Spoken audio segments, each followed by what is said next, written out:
Belinda Audio presents this recording of The 80-20 Principle, The Secret of Achieving More with Less, second edition, written by Richard Koch and read by Richard Aspel.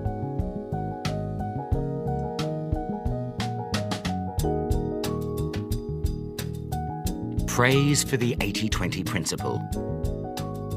Congratulations! The 80-20 Principle is terrific. Al Rees, best-selling author of Focus and Positioning. There are ideas in here that could change your life. The Good Book Guide. Koch is a passionate 80-20er. Read this and you will be too. Andrew Campbell, Ashridge Strategic Management Centre. Both astute and entertaining, this is an intriguing book to help people concentrate on not wasting their lives. Professor Theodore Zeldin, St Anthony's College, Oxford. We give this Dali-esque masterwork 5 stars. A beautiful collage of well-written prose. The book is worth many times its price. The Western Review, Tampa Bay, Florida.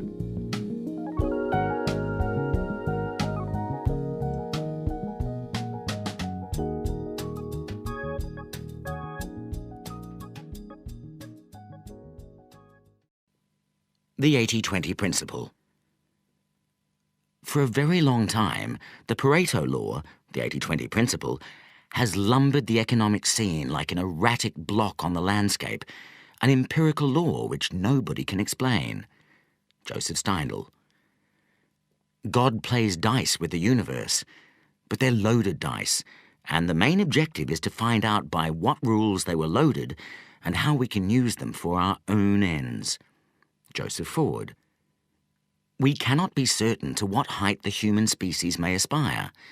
We may therefore safely acquiesce in the pleasing conclusion that every age of the world has increased, and still increases, the real wealth, the happiness, the knowledge, and perhaps the virtue of the human race. Edward Gibbon. Preface to the second edition. I wrote this book in South Africa in 1996 and came to London in the so-called summer of 1997 to launch it. I remember traipsing from radio station to television station, usually to find that my slot had been pulled at the last minute. When I did get on the air, nobody seemed very interested in the findings of an obscure Italian economist in the dying years of the 19th century. "Ooh," one celebrity of the minute crooned on a talk show. "What are you doing here if you didn't come up with this idea yourself?" I would like to say that without missing a beat, I mentioned the influence of St. Paul and the Gospel writers in doing the heavy lifting for the ideas of one Jesus of Nazareth, who would otherwise have been unknown. I would like to say that, but in fact I was lost for words. I returned to Cape Town thoroughly dejected. And then, a minor miracle. The British publisher who had commissioned the work, a man well known for looking on the gloomy side, faxed me, remember faxes, to say that despite the PR fiasco, the book was selling very well. In fact, the book has sold more than 700,000 copies worldwide and been translated into 24 languages. More than a century since Vilfredo Pareto noted the consistently lopsided relationship between inputs and outputs, and a decade since this book reinterpreted Pareto's principle, I think we can now say that the principle has stood the test of time. There has been massive feedback, mainly positive, from readers and reviewers. Throughout the world, a large number of individuals, perhaps hundreds of thousands, have found the principle useful at work and in their careers, and increasingly in the whole of their lives. The 80-20 Principle has 2 almost opposite appeals. On the one hand, it is a statistical observation, a proven pattern, solid, quantitative, reliable, hard. It pleases those who want to get more out of life, to get ahead of the crowd, to increase profits or decrease effort or costs in the pursuit of gain, to dramatically raise efficiency, defined as output divided by input. If we can spot the few cases where the results relative to effort are so much greater than usual, we can become so much more efficient in whatever task we want to accomplish. The principle allows us to enhance our achievement while escaping the tyranny of overwork. On the other hand, the principle has a totally different side. Soft, mystical, eerie, almost magic in the way that the same pattern of numbers crops up everywhere, and related not to efficiency at all, but to everything that makes our lives worthwhile. The sense that we are connected to each other and to the universe by a mysterious law, which we can tap into and which can change our lives, generates a sense of wonder and awe. Looking back, I think what was different about my book was that it extended the domain of the principle. It had previously been well known in the business arena to increase efficiency. As far as I know, it had never previously been deployed to enhance the quality and depth of our whole lives. It's only in retrospect that I have fully realized the dual nature of the principle, the curious but perfect tension between its two sides, hard efficiency and soft life enhancement. As I explore in the new chapter of the book, this tension represents the yin and yang of the principle, the dialectic where efficiency and life-enhancing uses of it are complementary opposites. Efficiency clears the space for life enhancement, while life enhancement requires us to be clear about the few things that are really important in our work, relationships, and all the other activities we do in our lives. Of course, not everyone accepted my reinterpretation of Pareto's principle. I was surprised at how controversial the book became. While it had its fierce supporters, and a huge number of quiet people who wrote to me saying the book had changed both their professional life and their life as a whole, there were many people who disliked the extension of the principle to the softer side of life, and said so with great clarity and eloquence. The opposition took me aback, but then I came to welcome the contrary voices. They have made me think about the principle more deeply and, as I hope is demonstrated in the final chapter, reach a greater understanding of its dual nature. What is new about this edition? To start with, less is more. I have cut out the original final chapter, Progress Regained. This was a frankly unsuccessful attempt to apply the 80-20 principle to society and politics. Whereas every other part of the book generated both positive and negative comments, this chapter seems to have fallen entirely on stony ground. The only piece I have retained is the conclusion, which is an appeal to individuals to take action. I have replaced it with an entirely new chapter, the yin and yang of the principle. This covers the highlights generated by a decade of reviews, conversations, letters and emails, and amplifies and categorizes the best criticisms of the principle before giving my response. I believe this takes us to a new level of awareness and understanding of the power of the principle. It remains for me to thank everyone who has contributed to the great 80-20 debate. Long may it continue, and thank you all so much. I may have touched your lives, but you have certainly touched mine, and I am most grateful. Richard Koch. Richard Koch at btinternet.com. Estepona, Spain, February 2007. The 80-20 Rap. Did you know that there is an excellent 80-20 rap song, courtesy of the incomparable Wyatt Moe G. Jackson? You can listen to it on the web if you like at www.the8020principle.com. It lasts 3 minutes, like a pop song should. Here are the lyrics, which are interspersed with me summing up the message of this book. Richard Koch is a businessman. He discovered a truth, yes, a master plan. Write a book about it, became a hit. It's not only cool, it's also legit. The 80-20 principle is the title. The lessons it teaches you are vital. Sit back and listen to this sound bite. By the time that you're finished, you'll see the light. The 80-20 principle, the key to success. The 80-20 principle, achieve more with less. The 80-20 principle, the key to success. The 80-20 principle, achieve more. So what is the 80-20 principle? The 80-20 principle asserts that a minority, a small number of causes, inputs or effort usually leads to a majority of the results, outputs or rewards. So most of the outputs result from a very small part of the causes or inputs. The 80-20 principle, the key to success. The 80-20 principle, achieve more with less. The 80-20 principle, the key to success. The 80-20 principle, achieve more. Taken literally, this means that, for example, 80% of what we achieve in our job comes from 20% of the time we spend. Thus, for all practical purposes, 4/5 of our effort, pretty much all of it really, is largely irrelevant, and this is contrary, of course, to what we normally expect. The 80-20 principle, the key to success. The 80-20 principle, achieve more with less. The 80-20 principle, the key to success. The 80-20 principle, achieve more.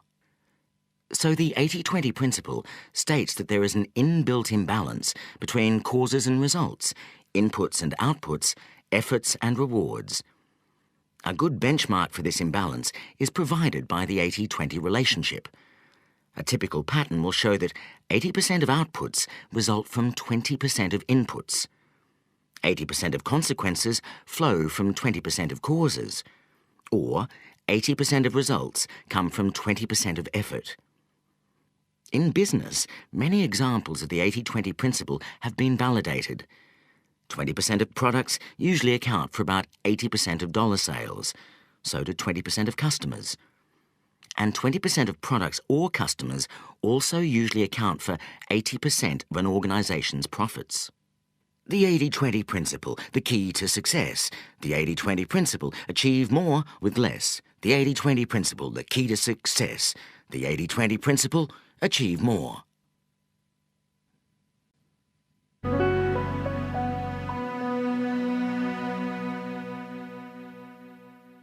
Part 1.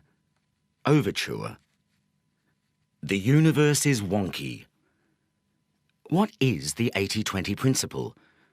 The 80-20 principle tells us that in any population, some things are likely to be much more important than others.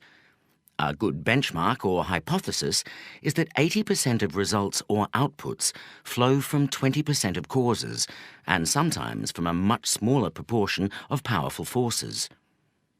Everyday language is a good illustration. Sir Isaac Pitman, who invented shorthand, discovered that just 700 common words make up 2/3 of our conversation. Including the derivatives of these words, Pitman found that these words account for 80% of common speech. In this case, fewer than 1% of words, the new shorter Oxford English Dictionary lists over 500,000 words, are used 80% of the time. We could call this an 81 principle. Similarly, over 99% of talk uses fewer than 20% of words. We could call this a 99-20 relationship. The movies illustrate the 80-20 principle. A recent study shows that 1.3% of movies earn 80% of box office revenues, producing virtually an 81 rule. The 80-20 principle is not a magic formula. Sometimes the relationship between results and causes is closer to 70-30 than to 80-20 or 81. But it is very rarely true that 50% of causes lead to 50% of results. The universe is predictably unbalanced. Few things really matter. Truly effective people and organizations batten on to the few powerful forces at work in their worlds and turn them to their advantage. Keep listening to find out how you can do the same. Chapter 1. Welcome to the 80-20 principle. For a very long time, the Pareto law, the 80-20 principle, has lumbered the economic scene like an erratic block on the landscape, an empirical law which nobody can explain. Joseph Steindl. The 80-20 principle can and should be used by every intelligent person in their daily life, by every organisation, and by every social grouping and form of society. It can help individuals and groups achieve much more with much less effort. The 80-20 principle can raise personal effectiveness and happiness. It can multiply the profitability of corporations and the effectiveness of any organisation. It even holds the key to raising the quality and quantity of public services while cutting their cost. This book, the first ever on the 80-20 principle, is written from a burning conviction, validated in personal and business experience, that this principle is one of the best ways of dealing with and transcending the pressures of modern life. What is the 80-20 principle? The 80-20 principle asserts that a minority of causes, inputs or effort usually lead to a majority of the results, outputs or rewards. Taken literally, this means that, for example, 80% of what you achieve in your job comes from 20% of the time spent. Thus, for all practical purposes, 4/5 of the effort, a dominant part of it, is largely irrelevant. This is contrary to what people normally expect. So, the 80-20 principle states that there is an inbuilt imbalance between causes and results, inputs and outputs, and effort and reward. A good benchmark for this imbalance is provided by the 80-20 relationship. A typical pattern will show that 80% of outputs result from 20% of inputs, that 80% of consequences flow from 20% of causes, or that 80% of results come from 20% of effort. In business, many examples of the 80-20 principle have been validated. 20% of products usually account for about 80% of dollar sales value. So do 20% of customers. 20% of products or customers usually also account for about 80% of an organization's profits. In society, 20% of criminals account for 80% of the value of all crime. 20% of motorists cause 80% of accidents. 20% of those who marry comprise 80% of the divorce statistics. Those who consistently remarry and redivorce distort the statistics and give a lopsidedly pessimistic impression of the extent of marital fidelity. 20% of children attain 80% of educational qualifications available. In the home, 20% of your carpets are likely to get 80% of the wear. 20% of your clothes will be worn 80% of the time. And if you have an intruder alarm, 80% of the false alarms will be set off by 20% of the possible causes. The internal combustion engine is a great tribute to the 80-20 principle. 80% of the energy is wasted in combustion, and only 20% gets to the wheels. This 20% of the input generates 100% of the output. Pareto's discovery: systematic and predictable lack of balance. The pattern underlying the 80-20 principle was discovered in 1897, exactly 100 years ago, by Italian economist Vilfredo Pareto, 1848 to 1923. His discovery has since been called many names, including the Pareto Principle, the Pareto Law, the 80-20 Rule, the Principle of Least Effort, and the Principle of Imbalance. Throughout this book, we will call it the 80-20 Principle. By a subterranean process of influence on many important achievers, especially business people, computer enthusiasts, and quality engineers, the 80-20 principle has helped to shape the modern world. Yet it has remained one of the great secrets of our time, and even the select band of cognoscenti who know and use the 80-20 principle only exploit a tiny proportion of its power. So what did Vilfredo Pareto discover? He happened to be looking at patterns of wealth and income in 19th century England. He found that most income and wealth went to a minority of the people in his samples. Perhaps there was nothing very surprising in this, but he also discovered two other facts that he thought highly significant. One was that there was a consistent mathematical relationship between the proportion of people, as a percentage of the total relevant population, and the amount of income or wealth that this group enjoyed. To simplify, if 20% of the population enjoyed 80% of the wealth, then you could reliably predict that 10% would have, say, 65% of the wealth, and 5% would have 50%. The key point is not the percentages, but the fact that the distribution of wealth across the population was predictably unbalanced. Pareto's other finding, one that really excited him, was that this pattern of imbalance was repeated consistently whenever he looked at data referring to different time periods or different countries. Whether he looked at England in earlier times, or whatever data were available from other countries in his own time or earlier, he found the same pattern repeating itself over and over again with mathematical precision. Was this a freak coincidence, or something that had great importance for economics and society? Would it work if applied to sets of data relating to things other than wealth or income?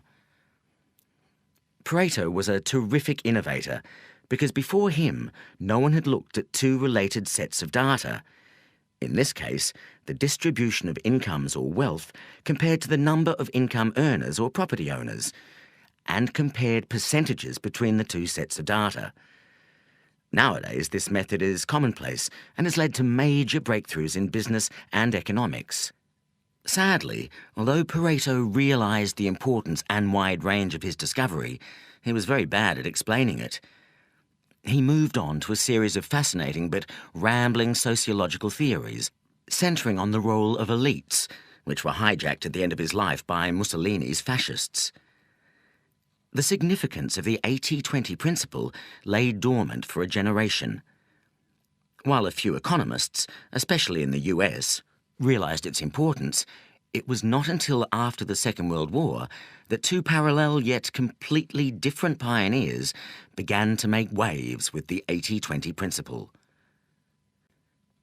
1949. Zipf's Principle of Least Effort. One of these pioneers was the Harvard professor of philology, George K. Zipf. In 1949, Zipf discovered the principle of least effort, which was actually a rediscovery and elaboration of Pareto's principle. Zipf's principle said that resources, people, goods, time, skills, or anything else that is productive, tended to arrange themselves so as to minimize work, so that approximately 20 to 30% of any resource accounted for 70 to 80% of the activity related to that resource. Professor Zipf used population statistics, books, philology, and industrial behavior to show the consistent recurrence of this unbalanced pattern. For example, he analysed all the Philadelphia marriage licenses granted in 1931 in a 20-block area, demonstrating that 70% of the marriages occurred between people who lived within 30% of the distance. Incidentally, Zipf also provided a scientific justification for the messy desk by justifying clutter with another law. Frequency of use draws near to us things that are frequently used. Intelligent secretaries have long known that files in frequent use should not be filed. 1951. Duran's Rule of the Vital Few and the Rise of Japan. The other pioneer of the 80-20 principle was the great quality guru, Romanian-born US engineer Joseph Moses Duran, born 1904, the man behind the quality revolution of 1950 to 90. He made what he alternately called the Pareto Principle and the Rule of the Vital Few virtually synonymous with the search for high product quality. In 1924, Duran joined Western Electric, the manufacturing division of Bell Telephone System, starting as a corporate industrial engineer and later setting up as one of the world's first quality consultants. His great idea was to use the 80-20 principle, together with other statistical methods, to root out quality faults and improve the reliability and value of industrial and consumer goods. Duran's path-breaking Quality Control Handbook was first published in 1951 and extolled the 80-20 principle in very broad terms. The economist Pareto found that wealth was non-uniformly distributed in the same way as Juran's observations about quality losses.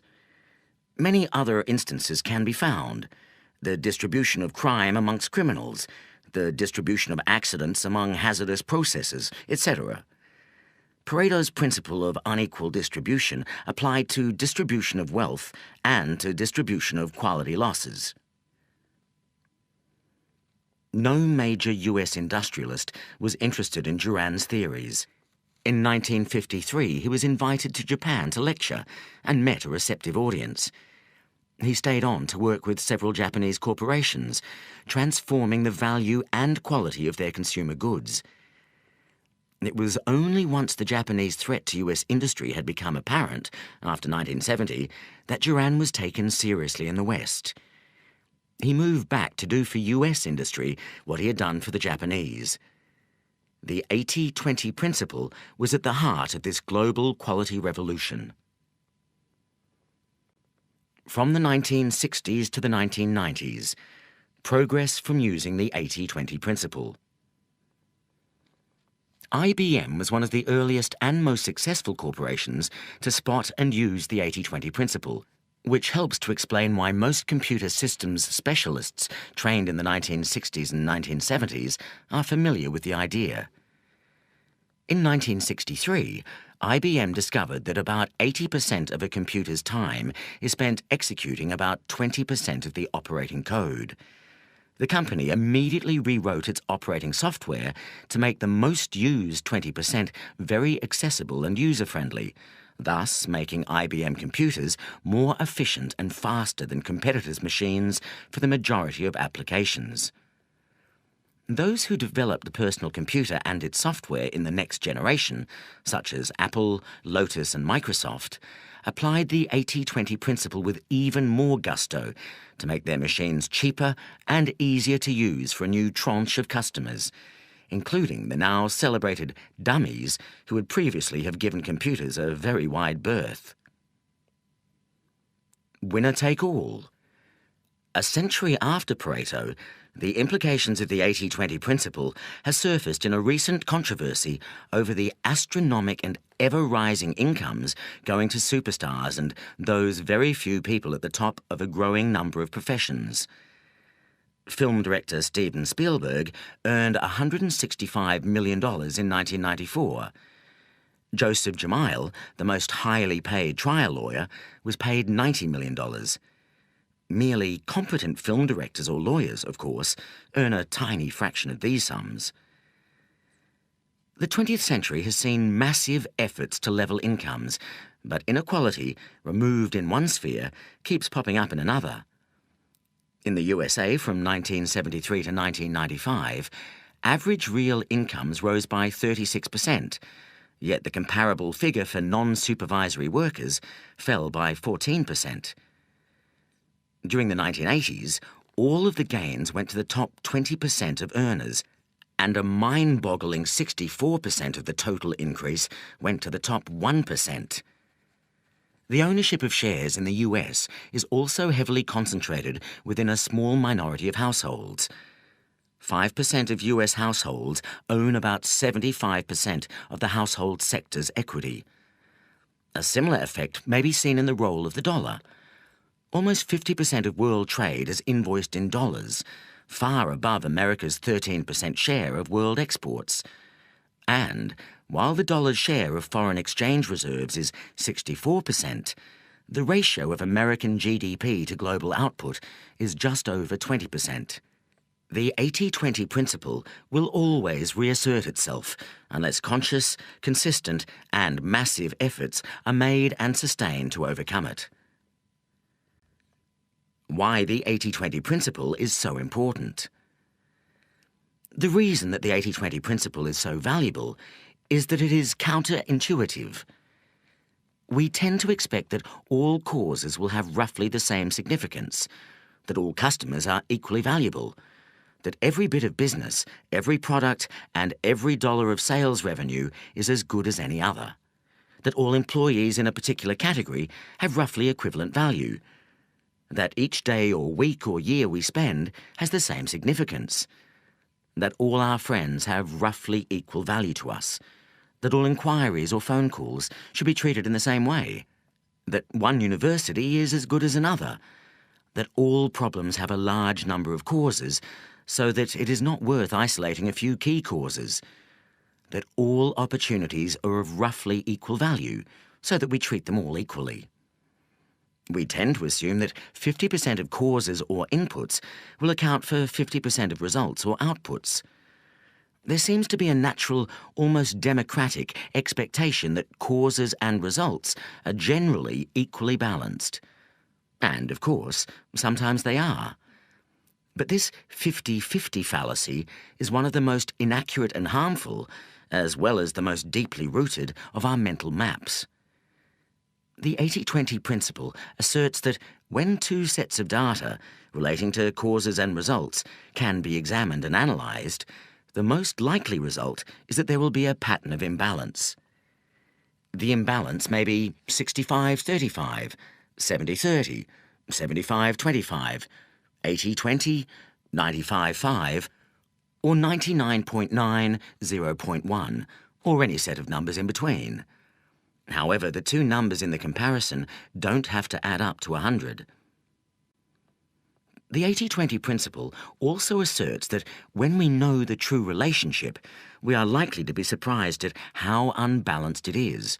Whatever the actual level of imbalance, it is likely to exceed our prior estimate. Executives may suspect that some customers and some products are more profitable than others, but when the extent of the difference is proved, they are likely to be surprised and sometimes dumbfounded. Teachers may know that the majority of their disciplinary troubles or most truancy arises from a minority of pupils, but if records are analysed, the extent of the imbalance will probably be larger than expected. We may feel that some of our time is more valuable than the rest, but if we measure inputs and outputs, the disparity can still stun us. Why should you care about the 80-20 principle? Whether you realise it or not, the principle applies to your life, to your social world, and to the place where you work. Understanding the 80-20 principle gives you great insight into what is really happening in the world around you. The overriding message of this book is that our daily lives can be greatly improved by using the 80-20 principle. Each individual can be more effective and happier.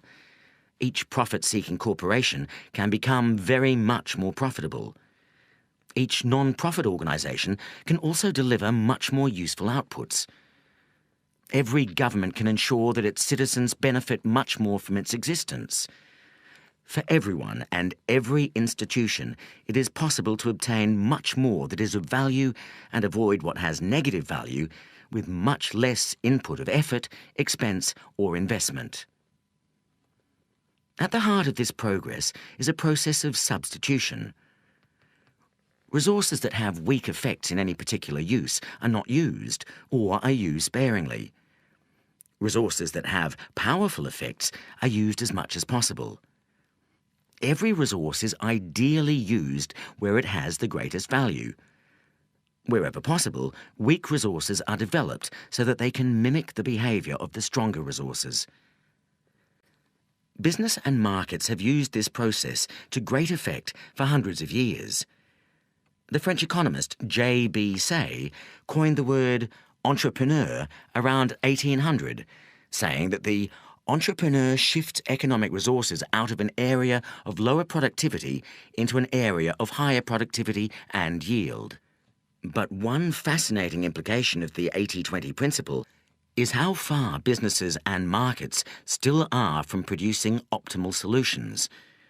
For example, the 80-20 principle asserts that 20% of products or customers or employees are really responsible for about 80% of profits.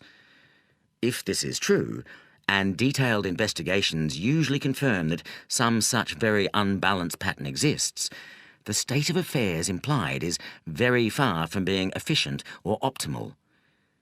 The implication is that 80% of products, or customers or employees, are only contributing 20% of profits, that there is great waste, that the most powerful resources of the company are being held back by a majority of much less effective resources, that profits could be multiplied if more of the best sort of products could be sold, employees hired or customers attracted, or convinced to buy more from the firm.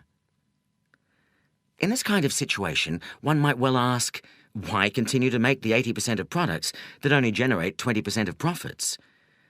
Companies rarely ask these questions, perhaps because to answer them would mean very radical action. To stop doing 4/5 of what you are doing is not a trivial change. What J.B. Say called the work of entrepreneurs, modern financiers call arbitrage. International financial markets are very quick to correct anomalies in valuation, for example, between exchange rates. But business organizations and individuals are generally very poor at this sort of entrepreneurship or arbitrage, at shifting resources from where they have weak results to where they have powerful results, or at cutting off low-value resources and buying more high-value resources.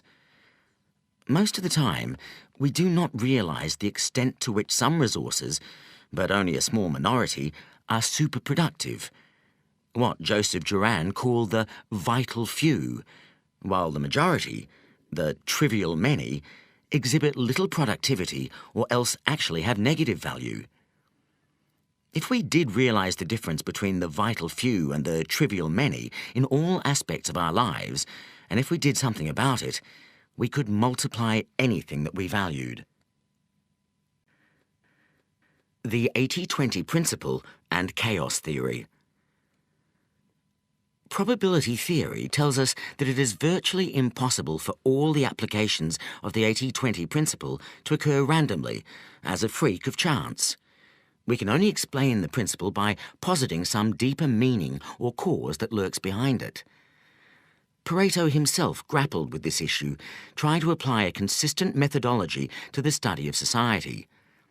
He searched for theories that picture facts of experience and observation, for regular patterns, social laws, or uniformities that explain the behavior of individuals and society. Pareto's sociology failed to find a persuasive key. He died long before the emergence of chaos theory, which has great parallels with the 80-20 principle and helps to explain it. The last third of the 20th century saw a revolution in the way that scientists think about the universe, overturning the prevailing wisdom for the past 350 years. That prevailing wisdom was a machine-based and rational view, which itself was a great advance on the mystical and random view of the world which was held in the Middle Ages. The machine-based view converted God from being an irrational and unpredictable force into a more user-friendly clockmaker engineer. The view of the world held from the 17th century, and still prevalent today, except in advanced scientific circles, was immensely comforting and useful. All phenomena were reduced to regular, predictable, linear relationships. For example, A causes B, B causes C, and A plus C cause D. This worldview enabled any individual part of the universe, the operation of the human heart, for example, or of any individual market, to be analysed separately, because the whole was the sum of the parts, and vice versa. But in the 21st century, it seems much more accurate to view the world as an evolving organism, where the whole system is more than the sum of its parts, and where relationships between the parts are non-linear. Causes are difficult to pin down. There are complex interdependencies between causes, and causes and effects are blurred. The snag with linear thinking is that it doesn't always work. It is an oversimplification of reality. Equilibrium is illusory or fleeting. The universe is wonky. Yet chaos theory, despite its name, does not say that everything is a hopeless and incomprehensible mess.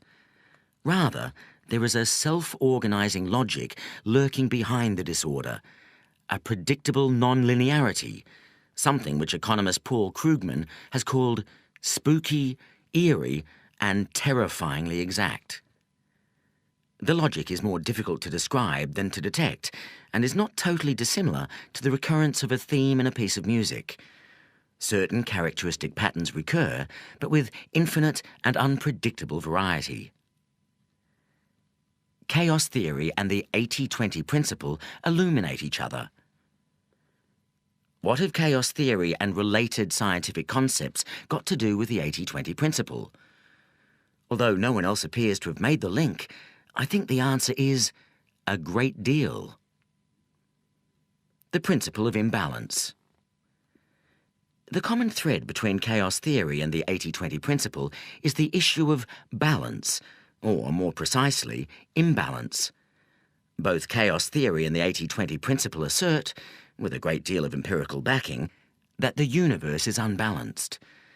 They both say that the world is not linear. Cause and effect are rarely linked in an equal way. Both also place great store by self-organisation. Some forces are always more forceful than others and will try to grab more than their fair share of resources. Chaos theory helps to explain why and how this imbalance happens by tracing a number of developments over time. The universe is not a straight line. The 80-20 principle, like chaos theory, is based around the idea of non-linearity. A great deal of what happens is unimportant and can be disregarded. Yet there are always a few forces that have an influence way beyond their numbers. These are the forces that must be identified and watched. If they are forces for good, we should multiply them. If they are forces we don't like, we need to think very carefully about how to neutralize them. The 80-20 principle supplies a very powerful empirical test of non-linearity in any system. We can ask, do 20% of causes lead to 80% of results? Is 80% of any phenomenon associated with only 20% of a related phenomenon? This is a useful method to flush out non-linearity, but it is even more useful because it directs us to identifying the unusually powerful forces at work. Feedback loops distort and disturb balance. The 80-20 principle is also consistent with, and can be explained by reference to, the feedback loops identified by chaos theory, whereby small initial influences can become greatly multiplied and produce highly unexpected results, which nevertheless can be explained in retrospect. In the absence of feedback loops, the natural distribution of phenomena would be 50-50. Inputs of a given frequency would lead to commensurate results. It is only because of positive and negative feedback loops that causes do not have equal results. Yet, it also seems to be true that powerful positive feedback loops only affect a small minority of the inputs. This helps to explain why those small minority of inputs can exert so much influence. We can see positive feedback loops operating in many areas, explaining how it is that we typically end up with 80-20 rather than 50-50 relationships between populations. For example, the rich get richer, not just or mainly because of superior abilities, but because riches beget riches. A similar phenomenon exists with goldfish in a pond. Even if you start with goldfish almost exactly the same size, those that are slightly bigger become very much bigger because, even with only slight initial advantages in stronger propulsion and larger mouths, they are able to capture and gobble up disproportionate amounts of food. The tipping point. Related to the idea of feedback loops is the concept of the tipping point. Up to a certain point, a new force, whether it is a new product, a disease, a new rock group, or even a new social habit such as jogging or rollerblading, finds it difficult to make headway. A great deal of effort generates little by way of results. At this point, many pioneers give up. But if the new force persists and can cross a certain invisible line, a small amount of additional effort can reap huge returns. This invisible line is the tipping point. The concept comes from the principles of epidemic theory. The tipping point is the point at which an ordinary and stable phenomenon, a low-level flu outbreak, can turn into a public health crisis because of the number of people who are infected and can therefore infect others. And since the behaviour of epidemics is non-linear and they don't behave in the way we expect, small changes, like bringing new infections down to 30,000 from 40,000, can have huge effects. It all depends when and how the changes are made. First come, best served. Chaos theory advocates sensitive dependence on initial conditions. What happens first, even something ostensibly trivial, can have a disproportionate effect. This resonates with, and helps to explain, the 80-20 principle. The latter states that a minority of causes exert a majority of effects. One limitation of the 80-20 principle, taken in isolation, is that it always represents a snapshot of what is true now, or, more precisely, in the very recent past when the snapshot was taken. This is where chaos theory's doctrine of sensitive dependence on initial conditions is helpful. A small lead early on can turn into a larger lead or a dominant position later on, until equilibrium is disturbed and another small force then exerts a disproportionate influence. A firm that, in the early stages of a market, provides a product that is 10% better than its rivals may end up with 100 or 200% greater market share, even if the rivals later provide a better product. In the early days of motoring, if 51% of drivers or countries decide to drive on the right rather than the left of the road, this will tend to become the norm for nearly 100% of road users. In the early days of using a circular clock, if 51% of clocks go what we now call clockwise rather than counterclockwise, this convention will become dominant, although clocks could just as logically have moved to the left. In fact, the clock over Florence Cathedral moves counterclockwise and shows 24 hours. Soon after 1442, when the cathedral was built, the authorities and clockmakers standardised on a 12-hour clockwise clock because the majority of clocks had those features.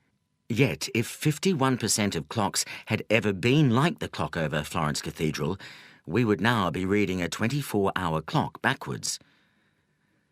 These observations regarding sensitive dependence on initial conditions do not exactly illustrate the 80-20 principle. The examples given involve change over time, whereas the 80-20 principle involves a static breakdown of causes at any one time. Yet there is an important link between the two.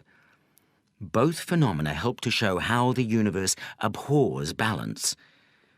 In the former case, we see a natural flight away from a 50-50 split of competing phenomena. A 51-49 split is inherently unstable and tends to gravitate towards a 95-5, 99-1, or even 100-0 split. Equality ends in dominance. That is one of the messages of chaos theory. The 80-20 principle's message is different yet complementary. It tells us that, at any one point, a majority of any phenomenon will be explained or caused by a minority of the actors participating in the phenomenon. 80% of the results come from 20% of the causes. A few things are important, most are not. The 80-20 principle sorts good movies from bad. One of the most dramatic examples of the 80-20 principle at work is with movies. Two economists made a study of the revenues and lifespans of 300 movies released over an 18-month period. They found that 4 movies, just 1.3% of the total, earned 80% of box office revenues. The other 296 movies, or 98.7%, earned only 20% of the gross. So movies, which are a good example of unrestricted markets at work, produce virtually an 80-1 rule, a very clear demonstration of the principle of imbalance. Even more intriguing is why. It transpires that moviegoers behave just like gas particles in random motion. As identified by chaos theory, gas particles, ping-pong balls or moviegoers all behave at random, but produce a predictably unbalanced result. Word of mouth from reviews and the first audiences determines whether the second set of audiences will be large or small, which determines the next set, and so on. Movies like Independence Day or Mission Impossible continue to play to packed houses, while other star-studded and expensive movies like Waterworld or Daylight very quickly play to smaller and smaller houses, and then none at all. This is the 80-20 principle working with a vengeance. A guide to this guidebook. Chapter 2 explains how you can put the 80-20 principle into practice and explores the distinction between 80-20 analysis and 80-20 thinking, both of which are useful methods derived from the 80-20 principle. 80-20 analysis is a systematic, quantitative method of comparing causes and effects. 80-20 thinking is a broader, less precise and more intuitive procedure comprising the mental models and habits that enable us to hypothesize what are the important causes of anything important in our lives, to identify these causes, and to make sharp improvements in our position by redeploying our resources accordingly. Part 2, Corporate Success Needn't Be a Mystery, summarizes the most powerful business uses of the 80-20 principle. These uses have been tried and tested and found to be of immense value, yet remain curiously unexploited by most of the business community. There is little in my summary that is original, but anyone seeking major profit improvement, whether for a small or large business, should find this a very useful primer and the first ever to appear in a book. Part 3, Work Less, Earn and Enjoy More, shows how the 80-20 principle can be used to raise the level at which you are operating in both your work and personal life.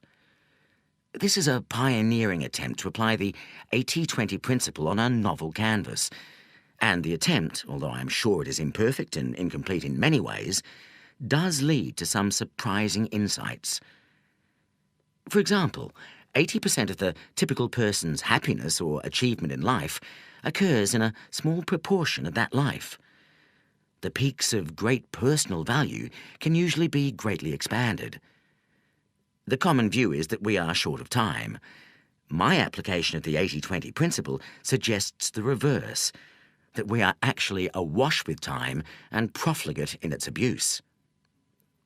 Part 4, Fresh Insights, the principle revisited, considers feedback I have received and how my thinking on the 80-20 principle has developed since the first edition of this book. Why the 80-20 principle brings good news. I want to end this introduction on a personal rather than a procedural note. I believe that the 80-20 principle is enormously hopeful. Certainly, the principle brings home what may be evident anyway, that there is a tragic amount of waste everywhere in the way that nature operates, in business, in society, and in our own lives. If the typical pattern is for 80% of results to come from 20% of inputs, it is necessarily typical too that 80%, the great majority of inputs, are having only a marginal 20% impact. The paradox is that such waste can be wonderful news if we can use the 80-20 principle creatively, not just to identify and castigate low productivity, but to do something positive about it. There is enormous scope for improvement by rearranging and redirecting both nature and our own lives. Improving on nature, refusing to accept the status quo, is the root of all progress, evolutionary, scientific, social, and personal. George Bernard Shaw put it well. The reasonable man adapts himself to the world. The unreasonable one persists in trying to adapt the world to himself. Therefore, all progress depends on the unreasonable man. The implication of the 80-20 principle is that output can be not just increased, but multiplied, if we can make the low productivity inputs nearly as productive as the high productivity inputs. Successful experiments with the 80-20 principle in the business arena suggest that, with creativity and determination, this leap in value can usually be made. There are two routes to achieving this. One is to reallocate the resources from unproductive to productive uses, the secret of all entrepreneurs down the ages. Find a round hole for a round peg, a square hole for a square peg, and a perfect fit for any shape in between. Experience suggests that every resource has its ideal arena, where the resource can be tens or hundreds of times more effective than in most other arenas. The other route to progress, the method of scientists, doctors, preachers, computer systems designers, educationalists, and trainers, is to find ways to make the unproductive resources more effective, even in their existing applications. To make the weak resources behave as though they were their more productive cousins. To mimic, if necessary by intricate rote-learning procedures, the highly productive resources. The few things that work fantastically well should be identified, cultivated, nurtured, and multiplied. At the same time, the waste, the majority of things that will always prove to be of low value to man and beast, should be abandoned or severely cut back. As I've been writing this book and observed thousands of examples of the 80-20 principle, I have had my faith reinforced. Faith in progress, in great leaps forward, and in mankind's ability, individually and collectively, to improve the hand that nature has dealt. Joseph Ford comments, "God plays dice with the universe, but they're loaded dice, and the main objective is to find out by what rules they were loaded and how we can use them for our own ends." The 80-20 principle can help us achieve precisely that. Chapter 2. How to Think 80-20. Chapter 1 explained the concept behind the 80-20 principle. This chapter will discuss how the 80-20 principle works in practice and what it can do for you. Two applications of the principle, 80-20 analysis and 80-20 thinking, provide a practical philosophy which will help you understand and improve your life. Definition of the 80-20 principle. The 80-20 principle states that there is an inbuilt imbalance between causes and results, inputs and outputs, and effort and reward. Typically, causes, inputs, or effort divide into two categories: the majority that have little impact, a small minority that have a major, dominant impact. Typically also, results, outputs, or rewards are derived from a small proportion of the causes, inputs, or effort aimed at producing the results, outputs, or rewards. The relationship between causes, inputs, or efforts on the one hand, and results, outputs, or rewards on the other, is therefore typically unbalanced. When this imbalance can be measured arithmetically, a good benchmark for the imbalance is the 80-20 relationship. 80% of results, outputs, or rewards are derived from only 20% of the causes, inputs, or effort. About 80% of the world's energy is consumed by 15% of the world's population, for example. 80% of the world's wealth is possessed by 25% of the world's people. In healthcare, 20% of your population base and/or 20% of its disease elements will consume 80% of your resources. Let us imagine, for example, that a company has 100 products and has found out that the most profitable 20 products account for 80% of all profits. It might help here to picture two piles: a big pile of the 100 products the company makes and a pile of cash that represents the profits made. Just one profitable product, 1% of the total products, makes 20% of the profits. So, if you pull that particular widget out of the pile of products, you have to match it with the 20% of the money from the cash pile. If we continue counting the next most profitable product, and the next, until we have the profits from the top 20 products, we end up with two pairs of piles. The first pair has one small pile of the top 20 products and one big pile of cash representing 80% of the profits. The second pair is the flip side of this. There's a big pile, which is the company's other 80 products, and a small pile of cash to represent the profit they make, which is just 20% of total profits. The 80-20 numbers are only a benchmark, and the real relationship may be more or less unbalanced than 80-20. The 80-20 principle asserts, however, that in most cases the relationship is much more likely to be closer to 80-20 than to 50-50. If all of the products in our example made the same profit, then the relationship would be shown as corresponding piles of cash and products of equal size. The curious but crucial point is that when such investigations are conducted, imbalance is much more common than balance. Of course, the exact relationship may not be 80-20. 80-20 is both a convenient metaphor and a useful hypothesis, but it is not the only pattern. Sometimes 80% of the profits come from 30% of the products. Sometimes 80% of the profits come from 15% or even 10% of the products. The numbers compared do not have to add up to 100, but the picture usually looks unbalanced. There's a bigger pile of cash paired with a smaller pile of products, rather than piles of cash and goods of about the same size. It is perhaps unfortunate that the numbers 80 and 20 add up to 100.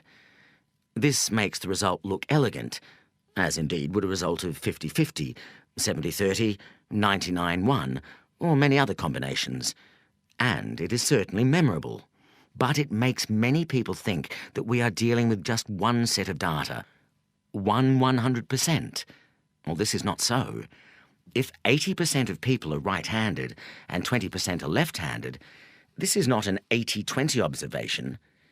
To apply the 80-20 principle, you have to have two sets of data, both adding up to 100%, and one measuring a variable quantity owned, exhibited, or caused by the people or things making up the other 100%.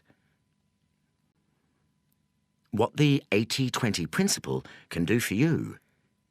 Every person I have known who has taken the 80-20 principle seriously has emerged with useful and, in some cases, life-changing insights. You have to work out your own uses for the principle. They will be there if you look creatively. Part 3, chapters 9 to 15, will guide you on your odyssey, but I can illustrate with some examples from my own life. How the 80-20 principle has helped me. When I was a raw student at Oxford, my tutor told me never to go to lectures. Books can be read far faster, he explained, but never read a book from cover to cover, except for pleasure. When you are working, find out what the book is saying much faster than you would by reading it through. Read the conclusion, then the introduction, then the conclusion again, then dip lightly into any interesting bits. What he was really saying was that 80% of the value of a book can be found in 20% or fewer of its pages, and absorbed in 20% of the time most people would take to read it through. I took to this study method and extended it. At Oxford, there is no system of continuous assessment, and the class of degree earned depends entirely on finals, the examinations taken at the end of the course. I discovered from the form book, that is by analysing past examination papers, that at least 80%, sometimes 100%, of an examination could be well answered with knowledge from 20% or fewer of the subjects that the exam was meant to cover. The examiners could therefore be much better impressed by a student who knew an awful lot about relatively little, rather than a fair amount about a great deal. This insight enabled me to study very efficiently. Somehow, without working very hard, I ended up with a congratulatory first-class degree. I used to think this proved that Oxford dons were gullible. I now prefer to think, perhaps improbably, that they were teaching us how the world worked. I went to work for Shell, serving my time at a dreadful oil refinery. This may have been very good for my soul, but I rapidly realised that the best-paying jobs for young and inexperienced people such as I lay in management consultancy. So I went to Philadelphia and picked up an effortless MBA from Wharton, scorning the boot camp-style so-called learning experience from Harvard. I joined a leading US consultancy that on day one paid me 4 times what Shell had paid me when I left. No doubt 80% of the money to be had by people of my tender age was concentrated in 20% of the jobs. Since there were too many colleagues in the consultancy who were smarter than me, I moved to another US strategy boutique. I identified it because it was growing faster than the firm I had joined, yet had a much smaller proportion of really smart people. Who you work for is more important than what you do. Here I stumbled across many paradoxes of the 80-20 principle. 80% of the growth in the strategy consultancy industry, then as now growing like gangbusters, was being appropriated by firms that then had, in total, fewer than 20% of the industry's professional staff. 80% of rapid promotions were also available in just a handful of firms. Believe me, talent had very little to do with it. When I left the first strategy firm and joined the second, I raised the average level of intelligence in both. Yet the puzzling thing was that my new colleagues were more effective than my old ones. Why? They didn't work any harder, but they followed the 80-20 principle in 2 key ways. First, they realized that for most firms, 80% of profits come from 20% of clients. In the consulting industry, that means 2 things: large clients and long-term clients. Large clients give large assignments, which means you can use a higher proportion of lower-cost younger consultants. Long-term client relationships create trust and raise the cost to the client of switching to another consulting firm. Long-term clients tend not to be price-sensitive. In most consulting firms, the real excitement comes from winning new clients.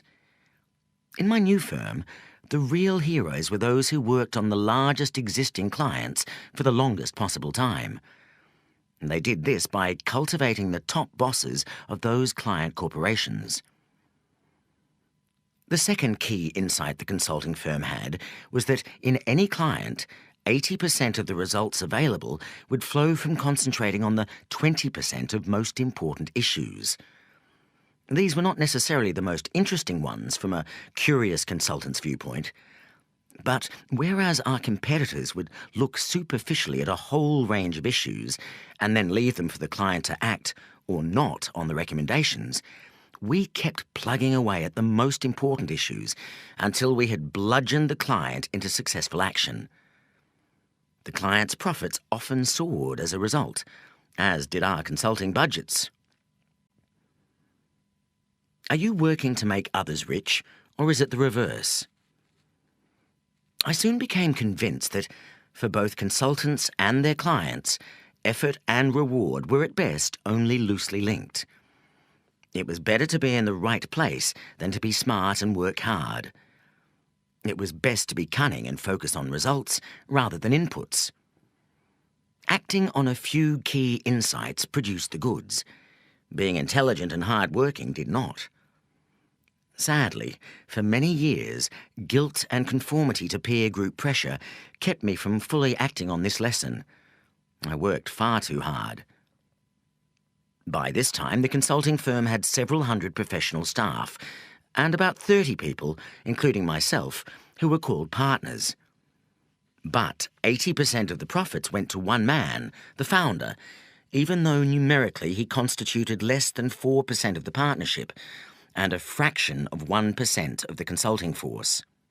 Instead of continuing to enrich the founder, 2 other junior partners and I spun off to set up our own firm, doing exactly the same thing. We, in turn, grew to have hundreds of consultants. Before long, although the 3 of us on any measure did less than 20% of the firm's valuable work, we enjoyed over 80% of the profits. This, too, caused me guilt.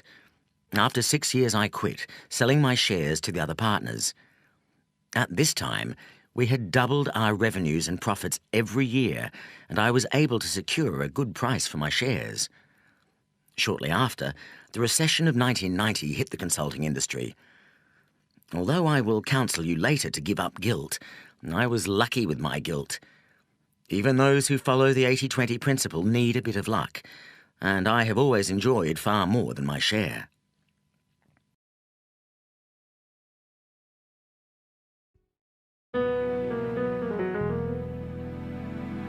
This is the end of CD 1. The book continues on CD 2.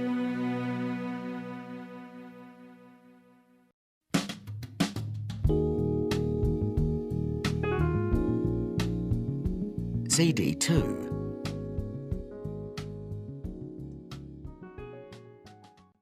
Wealth from investment can dwarf wealth from working. With 20% of the money received, I made a large investment in the shares of one corporation, Filofax. Investment advisors were horrified. At the time, I owned about 20 shares in quoted public companies, but this one stock, 5% of the number of shares I owned, accounted for about 80% of my portfolio. Fortunately, the proportion proceeded to grow still further, as over the next 3 years, Filofax shares multiplied several times in value. When I sold some shares in 1995, it was at nearly 18 times the price I had paid for my first stake. I made 2 other large investments, one in a start-up restaurant called Belgo, and the other in MSI, a hotel company that at the time owned no hotels. Together, these 3 investments at cost comprised about 20% of my net worth, but they have accounted for more than 80% of my subsequent investment gains, and now comprise over 80% of a much larger net worth. As Chapter 14 will show, 80% of the increase in wealth from most long-term portfolios comes from fewer than 20% of the investments. It is crucial to pick this 20% well, and then concentrate as much investment as possible into it. Conventional wisdom is not to put all your eggs in one basket. 80-20 wisdom is to choose a basket carefully, load all your eggs into it, and then watch it like a hawk. How to use the 80-20 principle. There are 2 ways to use the 80-20 principle. Traditionally, the 80-20 principle has required 80-20 analysis, a quantitative method to establish the precise relationship between causes, input, effort, and results, outputs, rewards.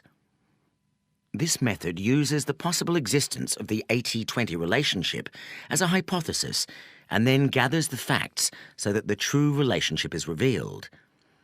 This is an empirical procedure which may lead to any result ranging from 50-50 to 99.90.1.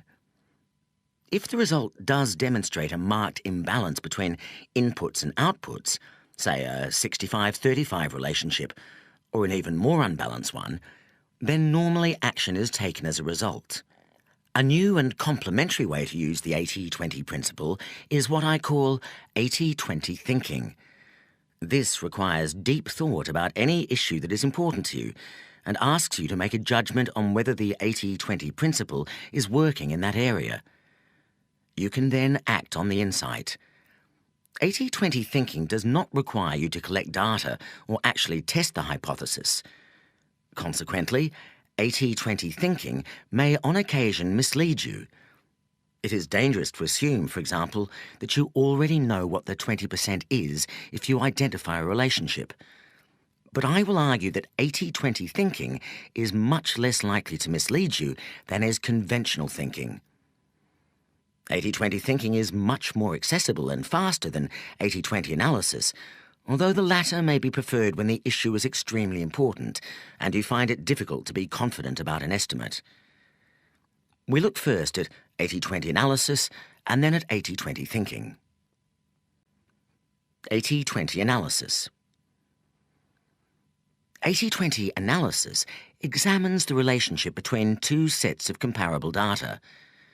One set of data is always a universe of people or objects, usually a large number of 100 or more, that can be turned into a percentage. The other set of data relates to some interesting characteristic of the people or objects that can be measured and also turned into a percentage. For example, we might decide to look at a group of 100 friends, all of whom are at least occasional beer drinkers, and compare how much beer they drank last week. So far, this method of analysis is common to many statistical techniques. What makes 80-20 analysis unique is that the measurement ranks the second set of data in descending order of importance and makes comparisons between percentages in the two sets of data. In our example, then, we will ask all our 100 friends how many glasses of beer they drank last week and array the answers in a table in descending order. 80-20 analysis can compare percentages from the two sets of data, the friends and the amount of beer drunk. In this case, we can say that 70% of the beer was drunk by just 20% of the friends. This would therefore give us a 70-20 relationship. We can summarise this data visually in an 80-20 frequency distribution chart, or 80-20 chart for short. In this chart, the vertical axis is the glasses of beer drunk, and the horizontal axis is the 100 beer drinkers. The data on the chart looks a bit like a coastal cliff. First a downward sloping hill, then a sudden dramatic drop-off to a wide flat beach, then a small further drop to the sea. The big drop comes just after our 20th drinker. The beach is our middle 60 drinkers, and the sea is the bottom 20 drinkers. Why is this called 80-20 analysis? When comparing these relationships, the most frequent observation, made long ago, probably in the 1950s, was that 80% of the quantity being measured came from 20% of the people or objects. 80-20 has become shorthand for this type of unbalanced relationship, whether or not the precise result is 80-20. Statistically, an exact 80-20 relationship is unlikely. It is the convention of 80-20 that it is the top 20% of causes that is cited, not the bottom. 80-20 analysis is my name for the way that the 80-20 principle has generally been used to date, that is, in a quantitative and empirical way, to measure possible relationships between inputs and outputs. We could equally well observe from the data on our beer-drinking friends that the bottom 20% of people only consumed 30 glasses, or 3% of the total. It would also be perfectly legitimate to call this a 3-20 relationship, although this is rarely done. The emphasis is nearly always on the heavy users or causes. If a brewery was conducting a promotion or wanted to find out what beer drinkers thought about their range of beers, it would be most useful to go to the top 20. We might also want to know what percentage of our friends combine to account for 80% of total beer consumption. In this case, inspection would show that Mike G., the 28th biggest drinker with 10 glasses, took the cumulative total to 800 glasses. We could express this relationship, therefore, as 80-28. 80% of total beer was drunk by just 28% of our friends. It should be clear from this example that 80-20 analysis may result in any set of findings. Clearly, individual findings are more interesting and potentially more useful where there is an imbalance. If, for example, we have found that all of our friends had drunk exactly 8 glasses each, the brewery would not have been very interested in using our group for promotion or research. In this case, we would have had a 20-20 relationship. 20% of beer was drunk by the top 20% of friends, or an 80-80 relationship.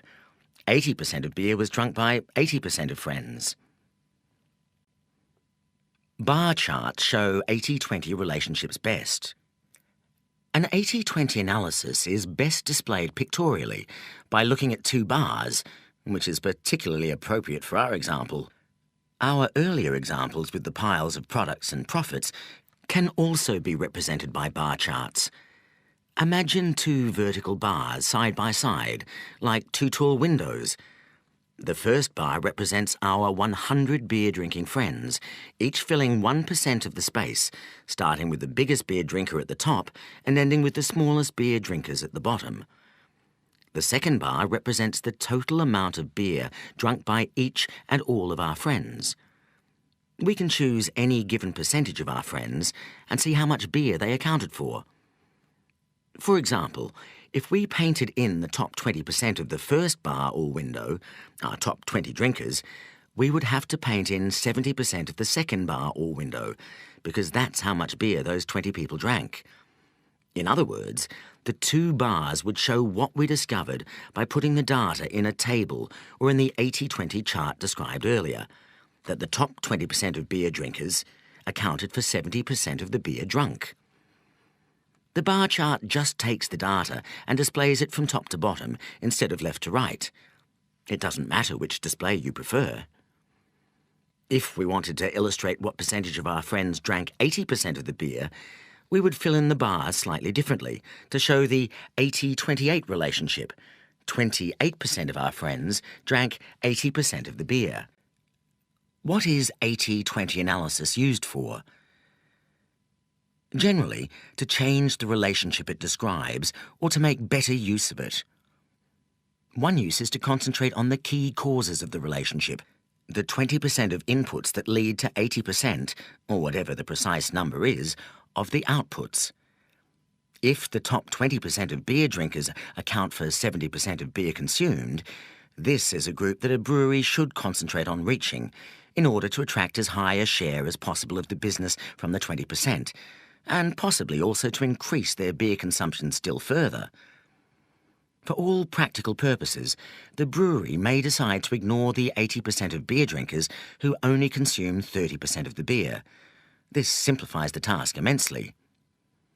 Similarly, a firm that finds that 80% of its profits come from 20% of its customers should use this information to concentrate on keeping that 20% happy and increasing the business carried out with them. This is much easier, as well as more rewarding, than paying equal attention to the whole customer group. Or, if the firm finds that 80% of its profits come from 20% of its products, it should put most of its efforts behind selling more of those products. The same idea applies to non-business applications of 80-20 analysis. If you analysed the enjoyment you derive from all your leisure activities and found that 80% of the enjoyment derived from 20% of the activities, which currently took only 20% of your leisure time, it would make sense to increase the time allocation from 20 to at least 80%. Take transport as another example. 80% of traffic jams occur on 20% of roads. If you drive on the same route to work each day, you will know that roughly 80% of delays usually occur at 20% of the intersections. A sensible reaction would be for traffic authorities to pay particular attention to traffic phasing on those 20% of jam-creating intersections. While the expense of such phasing might be too much for 100% of junctions, 100% of the time, it would be money well spent in the key 20% of locations for 20% of the day. The second main use of 80-20 analysis is to do something about the underperforming 80% of inputs that contribute only 20% of the output. Perhaps the occasional beer drinkers can be persuaded to drink more, for example by providing a blander product. Perhaps you could work out ways to get greater enjoyment out of the underperforming leisure activities. In education, interactive teaching systems now replicate the technique used by college professors where questions are addressed randomly to any student in order to combat the 80-20 rule, where 80% of classroom participation comes from 20% of the trainees. In US shopping malls, it has been found that women, some 50% of the population, account for 70% of the dollar value of all purchases.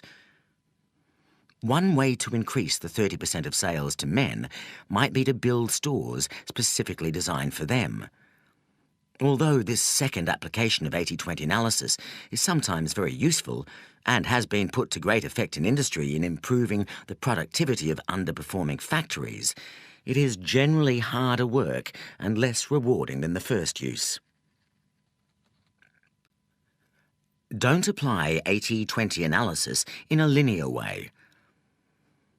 In discussing the uses of 80-20 analysis, we must also briefly address its potential abuses. Like any simple and effective tool, 80-20 analysis can also be misunderstood, misapplied, and, instead of being the means to an unusual insight, serve as the justification for conventional thuggery. 80-20 analysis, applied inappropriately and in a linear way, can also lead the innocent astray. You need constantly to be vigilant against false logic. Let me illustrate this with an example from the book trade. It is easy to demonstrate that in most times and places, about 20% of book titles comprise about 80% of books sold. For those who are steeped in the 80-20 principle, this is not surprising. It might seem a short hop to the conclusion that bookshops should cut the range of books they stock, or, indeed, that they should concentrate largely or exclusively on bestsellers. Yet, what is interesting is that in most cases, instead of sending profits up, restricting range has sent profits down. This does not invalidate the 80-20 principle for two reasons. The key consideration is not the distribution of books sold, but what customers want. If customers go to the trouble of visiting a bookstore, they want to find a reasonable range of books, as opposed to a kiosk or supermarket where they don't expect range. Bookstores should concentrate on the 20% of customers who account for 80% of their profits and find out what those 20% of customers want. The other reason is that what matters even when considering books, as opposed to customers, is not the distribution of sales, the 20% of books that represent 80% of sales, but the distribution of profits, the 20% of titles that generate 80% of profits.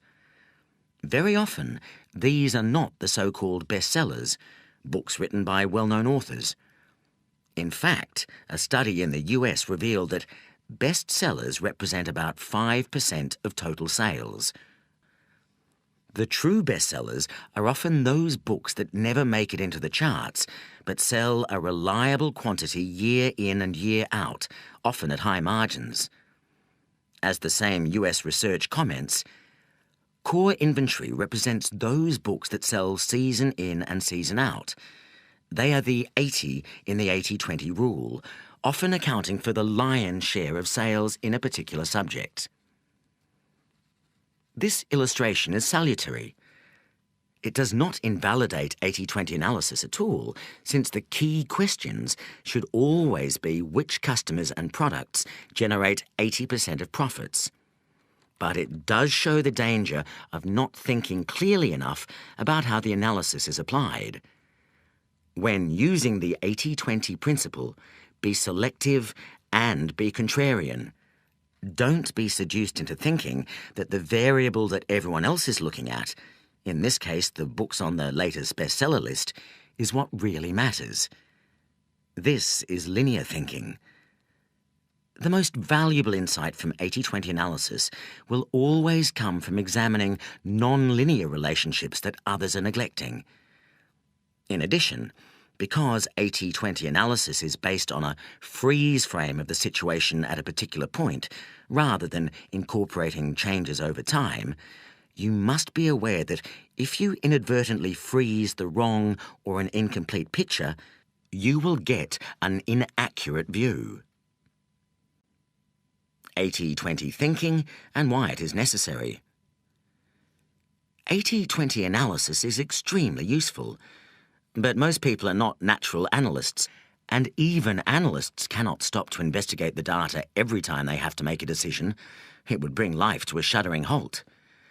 Most important decisions have never been made by analysis and never will be, however clever our computers become. Therefore, if we want the 80-20 principle to be a guide in our daily lives, We need something less analytical and more instantly available than 80-20 analysis. We need 80-20 thinking. 80-20 thinking is my phrase for the application of the 80-20 principle to daily life, for non-quantitative applications of the principle. As with 80-20 analysis, we start with a hypothesis about a possible imbalance between inputs and outputs, but instead of collecting data and analysing them, we estimate them. 80-20 thinking requires, and with practice enables, us to spot the few really important things that are happening and ignore the mass of unimportant things. It teaches us to see the wood for the trees. 80-20 thinking is too valuable to be confined to causes where data and analysis are perfect. For every ounce of insight generated quantitatively, there must be many pounds of insight arrived at intuitively and impressionistically. This is why 80-20 thinking, although helped by data, must not be constrained by it. To engage in 80-20 thinking, we must constantly ask ourselves, what is the 20% that is leading to 80%? We must never assume that we automatically know what the answer is, but take some time to think creatively about it. What are the vital few inputs or causes as opposed to the trivial many? Where is the haunting melody being drowned by the background noise? 80-20 thinking is then used in the same way as the results from 80-20 analysis, to change behaviour and, normally, to concentrate on the most important 20%. You know that 80-20 thinking is working when it multiplies effectiveness. Action resulting from 80-20 thinking should lead us to get much more from much less. When we are using the 80-20 principle, we do not assume that its results are good or bad, or that the powerful forces we observe are necessarily good. We decide whether they are good from our own perspective and either determine to give the minority of powerful forces a further shove in the right direction or work out how to frustrate their operation. The 80-20 principle turns conventional wisdom upside down. Application of the 80-20 principle implies that we should do the following: celebrate exceptional productivity rather than raise average efforts. Look for the shortcut rather than run the full course. Exercise control over our lives with the least possible effort. Be selective, not exhaustive. Strive for excellence in few things rather than good performance in many. Delegate or outsource as much as possible in our daily lives, and be encouraged rather than penalised by tax systems to do this. Use gardeners, car mechanics, decorators and other specialists to the maximum, instead of doing the work ourselves. Choose our careers and employers with extraordinary care, and if possible employ others rather than being employed ourselves. Only do the thing we are best at doing and enjoy most. Look beneath the normal texture of life to uncover ironies and oddities. In every important sphere, work out where 20% of effort can lead to 80% of returns. Calm down, work less, and target a limited number of very valuable goals where the 80-20 principle will work for us, rather than pursuing every available opportunity. Make the most of those few lucky streaks in our life, where we are at our creative peak and the stars line up to guarantee success. There are no boundaries to the 80-20 principle. No sphere of activity is immune from the influence of the 80-20 principle. Like the 6 wise, blind Indian men who tried to discern the shape of an elephant, most users of the 80-20 principle only know a fraction of its scope and power. Becoming an 80-20 thinker requires active participation and creativity on your part. If you want to benefit from 80-20 thinking, you have to do it. Now is a good time to start. If you want to begin with applications for your organisation, go straight on to Part 2, which documents most of the important business applications of the 80-20 principle. If you are more immediately interested in using the principle to make major improvements in your life, skip to Part 3, a novel attempt to relate the 80-20 principle to the fabric of our daily lives.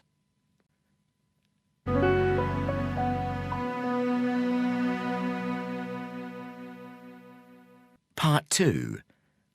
Corporate success needn't be a mystery. Chapter 3. The Underground Cult. Now we see in a mirror dimly, but then we shall see face to face. Now I know in part, then I shall understand fully. 1 Corinthians 13:12. It is difficult to gauge the extent to which the 80-20 principle is already known in business. This is almost certainly the first book on the subject. Yet, in my research, I was easily able to find several hundred articles referring to the use of 80-20 in all kinds of businesses all over the world.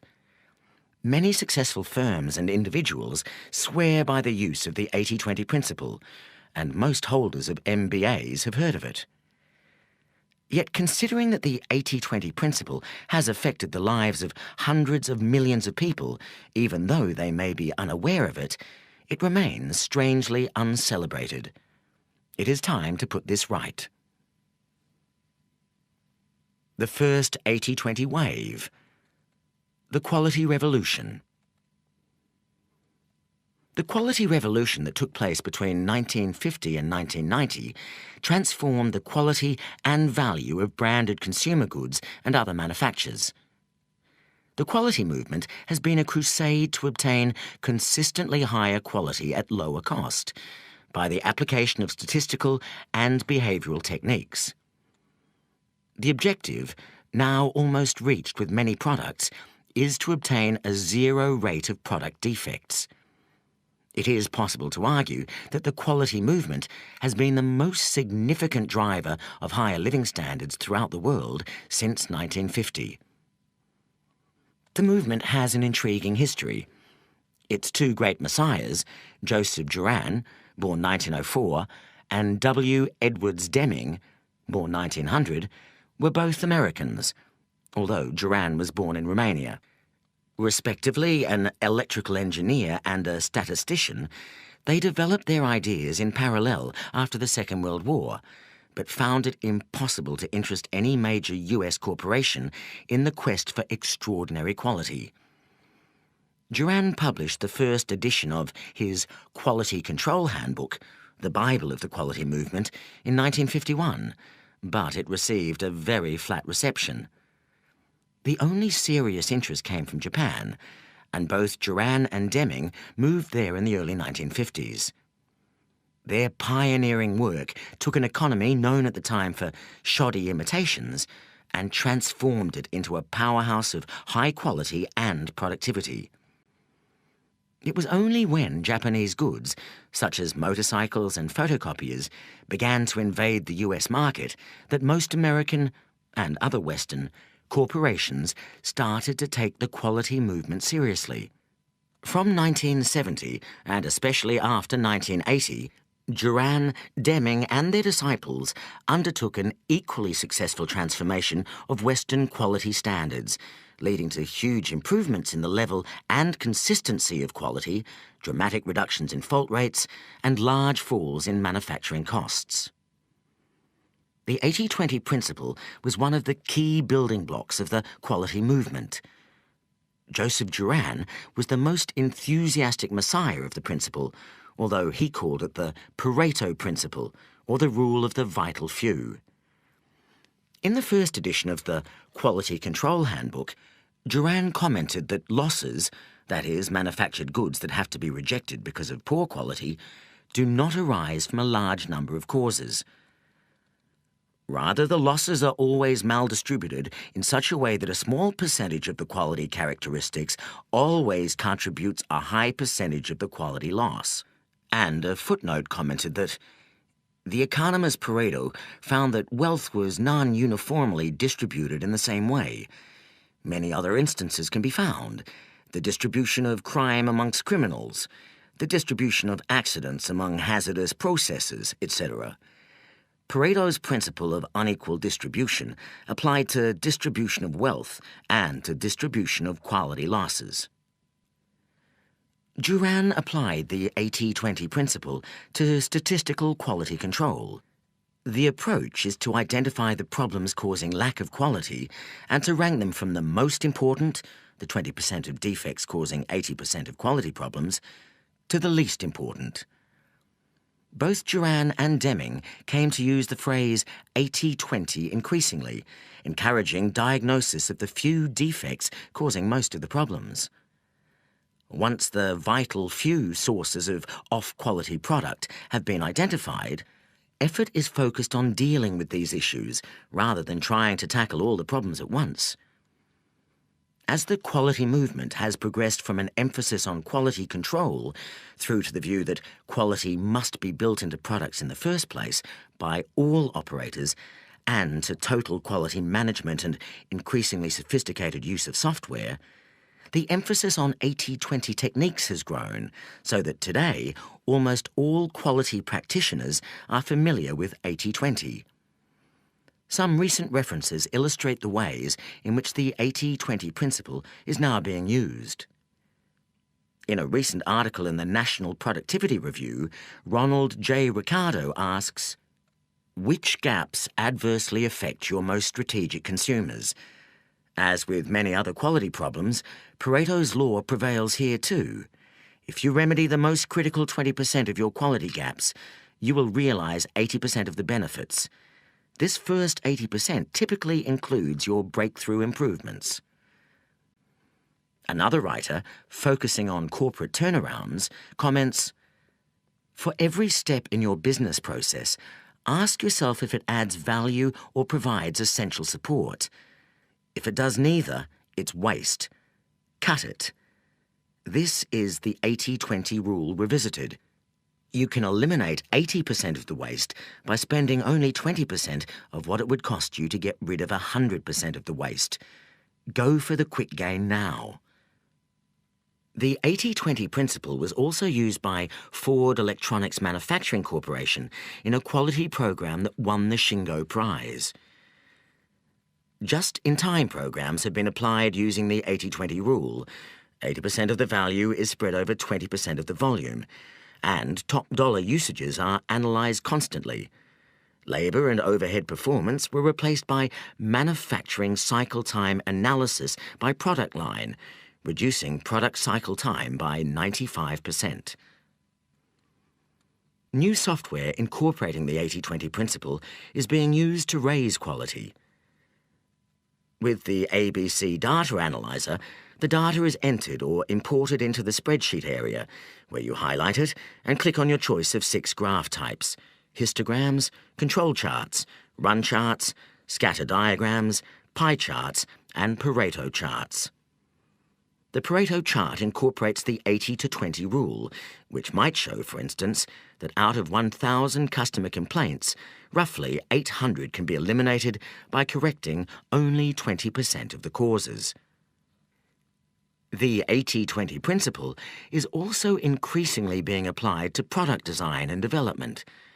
For example, a review of the use that the Pentagon has made of total quality management explains that decisions made early in the development process fix the majority of life cycle costs. The 80-20 rule describes this outcome, since 80% of the life cycle costs are usually locked in after only 20% of the development time. The impact of the quality revolution on customer satisfaction and value, and on the competitive positions of individual firms and indeed of whole nations, has been little noted but is truly massive. The 80-20 principle was clearly one of the vital few inputs to the quality revolution. But the underground influence of the 80-20 principle did not stop there. It also played a key role in a second revolution that combined with the first to create today's global consumer society. The second 80-20 wave, the information revolution. The information revolution that began in the 1960s has already transformed work habits and the efficiency of large tracts of business. It is just beginning to do more than this, to help change the nature of the organizations that are today's dominant force in society. The 80-20 principle was, is, and will be a key accessory of the information revolution, helping to direct its force intelligently.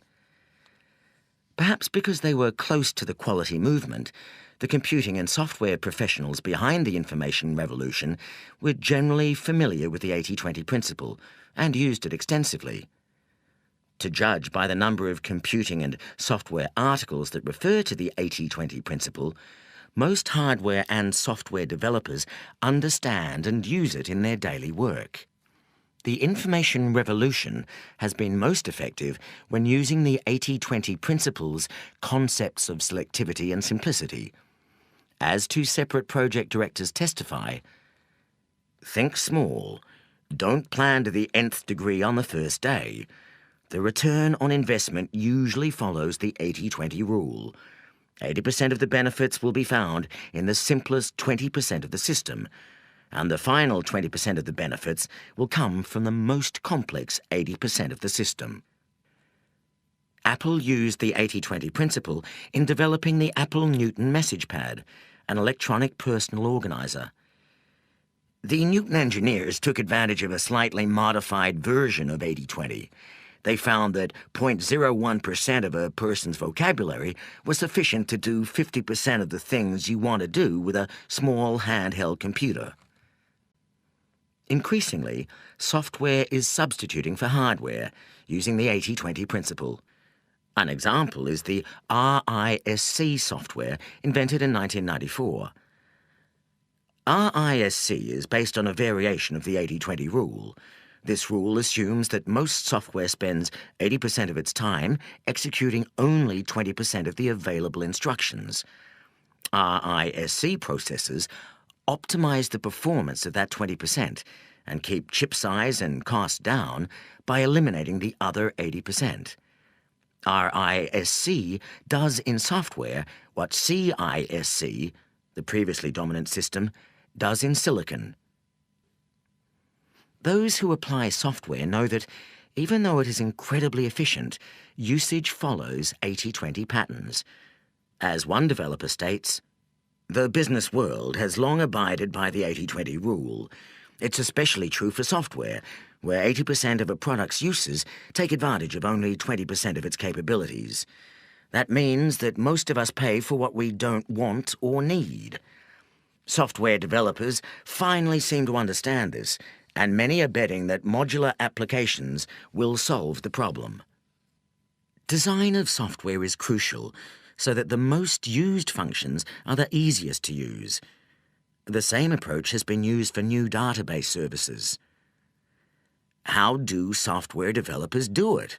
First, they identify what customers want most of the time and how they want to do it. The old 80-20 rule. People use 20% of a program's functions 80% of the time. Good software developers make high-use functions as simple and automatic and inevitable as possible. Translating such an approach to today's database services would mean looking at key customer use all the time. How many times do customers call search service support desks to ask which file to pick or where a file can be found? Good design could eliminate such calls. Wherever one turns, effective innovations in information, in data storage, retrieval, and processing focus heavily on the up to 20% of key needs. The information revolution has a long way to run. The information revolution is the most subversive force business has ever known. Already the phenomenon of information power to the people has given knowledge and authority to frontline workers and technicians, destroying the power and often the jobs of middle management who were previously protected by proprietary knowledge. The information revolution has also decentralized corporations physically. The phone, the PC, broadband, and the increasing miniaturization and mobility of these technologies have already begun to destroy the power of corporate palaces and those who sit or used to sit in them. Ultimately, the information revolution will help to destroy the profession of management itself, thus enabling much greater direct value creation by doers in corporations for their key customers. The value of automated information is increasing exponentially, much faster than we can use it. The key to using this power effectively, now and in the future, lies in selectivity, in applying the 80-20 principle. Peter Drucker points the way. A database, no matter how copious, is not information. It is information's ore. The information a business most depends on is available, if at all, only in a primitive and disorganized form. For what a business needs the most for its decisions, especially its strategic ones, are data about what goes on outside of it. It is only outside the business where there are results, opportunities, and threats. Drucker argues that we need new ways of measuring wealth creation. Ian Godden and I call these new tools automated performance measures. They are just beginning to be created by some corporations. But well over 80%, probably around 99%, of the information revolution's resources are still being applied to counting better what we used to count, paving over the cowpats, rather than creating and simplifying measures of genuine corporate wealth creation. The tiny proportion of effort that uses the information revolution to create a different sort of corporation will have an explosive impact. The 80-20 principle is still the best-kept business secret. Considering the importance of the 80-20 principle and the extent to which it is known by managers, it remains extremely discreet. Even the 80-20 term itself caught on very slowly and without any visible landmarks. Given the piecemeal use and gradual spread of the 80-20 principle, it remains underexploited, even by those who recognize the idea. It is extremely versatile. It can be profitably applied to any industry and any organization, any function within an organization, and any individual job. The 80-20 principle can help the chief executive, line managers, functional specialists, and any knowledge worker down to the lowest level or the newest trainee. And although its uses are manifold, there is an underlying, unifying logic that explains why the 80-20 principle works and is so valuable. Why the 80-20 principle works in business. The 80-20 principle applied to business has one key theme: to generate the most money with the least expenditure of assets and effort. The classical economists of the 19th and early 20th centuries developed a theory of economic equilibrium and of the firm that has dominated thinking ever since. The theory states that under perfect competition, firms do not make excess returns, and profitability is either zero or the normal cost of capital, the latter usually being defined by a modest interest charge. The theory is internally consistent and has the sole flaw that it cannot be applied to real economic activity of any kind, and especially not to the operations of any individual firm. The 80-20 theory of the firm. In contrast to the theory of perfect competition, the 80-20 theory of the firm is both verifiable, and has in fact been verified many times, and helpful as a guide to action. The 80-20 theory of the firm goes like this. In any market, some suppliers will be much better than others at satisfying customer needs. These suppliers will obtain the highest price realizations and also the highest market shares. In any market, some suppliers will be much better than others at minimizing expenditure relative to revenues. In other words, these suppliers' products will cost less than other suppliers for equivalent output and revenue, or alternatively, they will be able to generate equivalent output with lower expenditure. Some suppliers will generate much higher surpluses than others. I use the phrase surpluses rather than profits because the latter normally implies the profit available for shareholders. The concept of surplus implies the level of funds available for profits or reinvestment over and above what is needed normally to keep the wheels turning. Higher surpluses will result in one or more of the following. 1. Greater reinvestment in product and service to produce greater superiority and appeal to customers. 2. Investment in gaining market share through greater sales and marketing effort and/or takeovers of other firms. 3.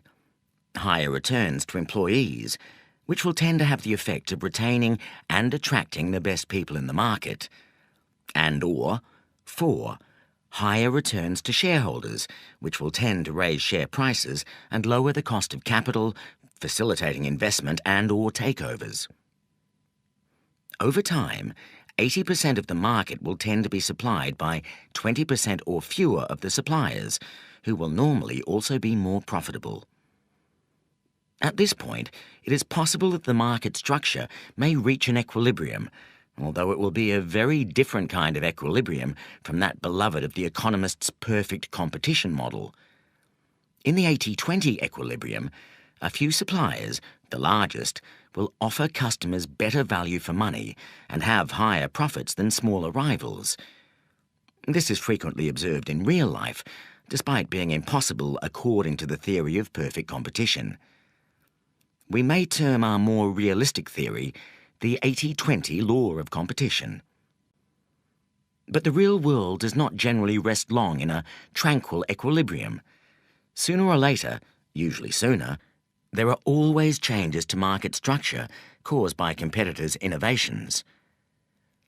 Both existing suppliers and new suppliers will seek to innovate and obtain a high share of a small but defensible part of each market, a market segment. Segmentation of this kind is possible by providing a more specialized product or service ideally suited to particular types of customer. Over time, markets will tend to comprise more market segments.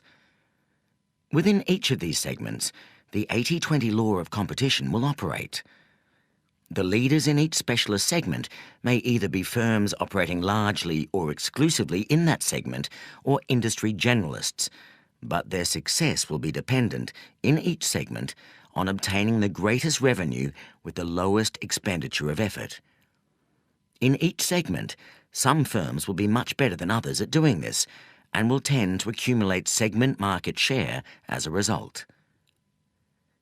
Any large firm will operate in a large number of segments, that is, in a large number of customer-product combinations where a different formula is required to maximize revenue relative to effort and/or where different competitors are met. In some of these segments, the individual large firm will generate large surpluses, and in other segments, much lower surpluses, or even deficits. It will tend to be true, therefore, that 80% of surpluses or profits are generated by 20% of segments, and by 20% of customers, and by 20% of products. The most profitable segments will tend to, but will not always, be where the firm enjoys the highest market shares, and where the firm has the most loyal customers, loyalty being defined by being long-standing and least likely to defect to competitors. Within any firm, as with all entities dependent on nature and human endeavour, there is likely to be an inequality between inputs and outputs, an imbalance between effort and reward. Externally, this is reflected in the fact that some markets, products and customers are much more profitable than others. Internally, the same principle is reflected by the fact that some resources, be they people, factories, machines or permutations of these, will produce very much more value relative to their cost than will other resources. If we were able to measure it, as we can with some jobs such as those of salespeople, we would find that some people generate a very large surplus, Their attributable share of revenue is very much greater than their full cost, whereas many people generate a small surplus or a deficit. Firms that generate the largest surpluses also tend to have the highest average surplus per employee. But in all firms, the true surplus generated by each employee tends to be very unequal. 80% of the surplus is usually generated by 20% of employees. At the lowest level of aggregation of resources within the firm, for example, an individual employee, 80% of the value created is likely to be generated in a small part, approximately 20%, of the time when, through a combination of circumstances, including personal characteristics and the exact nature of the task, the employee is operating at several times his or her normal level of effectiveness. The principles of unequal effort and return therefore operate at all levels of business: markets, market segments, products, customers, departments, and employees. It is this lack of balance, rather than a notional equilibrium, that characterizes all economic activity. Apparently small differences create large consequences. A product has only to be 10% better value than that of a competing product to generate a sales difference of 50% and a profit difference of 100%. 3 action implications. One implication of the 80-20 theory of firms is that successful firms operate in markets where it is possible for that firm to generate the highest revenues with the least effort. This will be true both absolutely, that is, relative to monetary profits, and relatively, that is, in relation to competition. A firm cannot be judged successful unless it has a high absolute surplus, in traditional terms, a high return on investment, and also a higher surplus than its competitors, higher margins.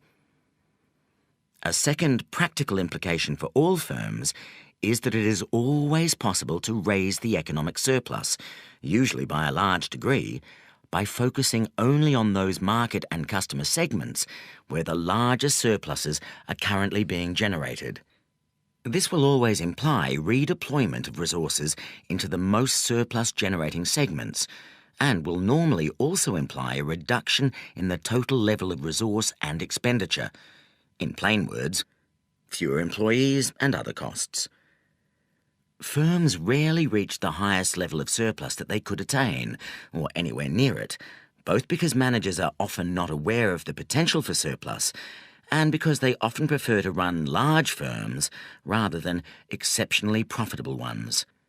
A third corollary is that it is possible for every corporation to raise the level of surplus by reducing the inequality of output and reward within the firm. This can be done by identifying the parts of the firm, people, factories, sales offices, overhead units, countries, that generate the highest surpluses, and reinforcing these, giving them more power and resources, and, conversely, identifying the resources generating low or negative surpluses, facilitating dramatic improvements and, if these are not forthcoming, stopping the expenditure on these resources. These principles constitute a useful 80-20 theory of the firm, but they must not be interpreted too rigidly or deterministically. The principles work because they are a reflection of relationships in nature, which are an intricate mixture of order and disorder, of regularity and irregularity. Look for irregular insights from the 80-20 principle. It is important to try to grasp the fluidity and force driving 80-20 relationships. Unless you appreciate this, you will interpret the 80-20 principle too rigidly and fail to exploit its full potential. The world is full of small causes that, when combined, can have momentous consequences. Think of a saucepan of milk that, when heated above a certain temperature, suddenly changes form, swelling up and bubbling over. One moment you have a nice, orderly pan of hot milk. The next moment you can either have a wonderful cappuccino or, If you are a second too late, a mess on top of your stove. Things take a little more time in business, but 1 year you can have an excellent and very profitable IBM dominating the computer industry, and before long, a combination of small causes resulting in a blinded monolith staggering to avoid destruction. Creative systems operate away from equilibrium. Cause and effect, input and output, operate in a non-linear way. You do not usually get back what you put in. You may sometimes get very much less and sometimes get very much more. Major alterations in a business system can flow from apparently insignificant causes. At any one time, people of equal intelligence, skill and dedication can produce quite unequal results as a result of small structural differences. Events cannot be predicted, although predictable patterns tend to recur. Identify lucky streaks. Control is therefore impossible, but it is possible to influence events and, perhaps even more important, it is possible to detect irregularities and benefit from them. The art of using the 80-20 principle is to identify which way the grain of reality is currently running and to exploit that as much as possible. Imagine you are in a crazy casino full of unbalanced roulette wheels. All numbers pay odds of 35 to 1, but individual numbers come up more or less frequently at different tables. At 1, number 5 comes up 1 time in 20. At another table, it only comes up 1 time in 50. If you back the right number at the right table, you can make a fortune. And if you stubbornly keep backing number 5 at a table where it comes up 1 time in 50, your money will all disappear, regardless of how high your starting bank. If you can identify where your firm is getting back more than it is putting in, you can up the stakes and make a killing. Similarly, if you can work out where your firm is getting back much less than it is investing, you can cut your losses. In this context, the where can be anything.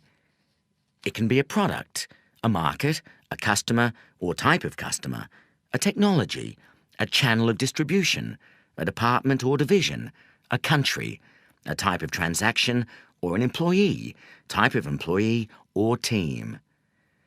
The game is to spot the few places where you are making great surpluses and to maximize them, and to identify the places where you are losing and get out. We have been trained to think in terms of cause and effect, of regular relationships, of average levels of return, of perfect competition, and of predictable outcomes. This is not the real world. The real world comprises a massive influences where cause and effect are blurred, and where complex feedback loops distort inputs, where equilibrium is fleeting and often illusory, where there are patterns of repeated but irregular performance, where firms never compete head-to-head and prosper by differentiation, and where a few favoured souls are able to corner the market for high returns.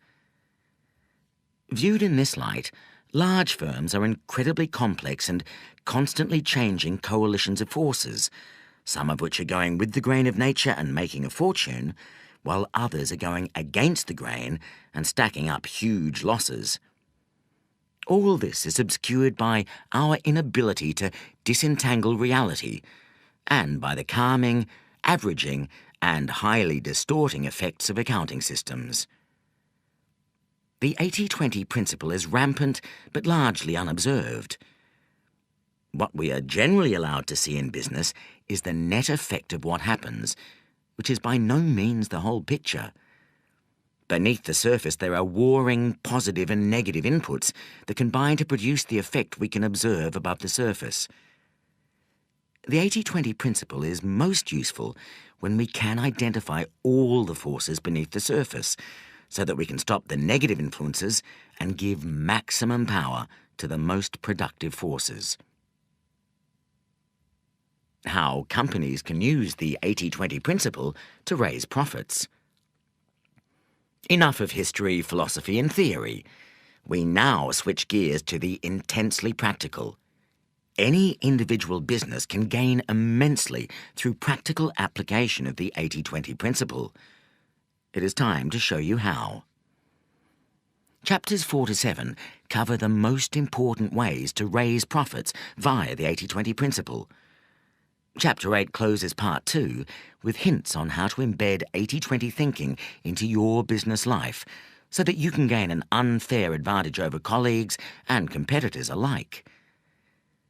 We start in the next chapter with the most important use of the 80-20 principle in any firm, to isolate where you are really making the profits and, just as important, where you are really losing money. Every business person thinks they know this already, and nearly all are wrong. If they had the right picture, their whole business would be transformed. Chapter 4. Why your strategy is wrong. Unless you have used the 80-20 principle to redirect your strategy, you can be pretty sure that the strategy is badly flawed.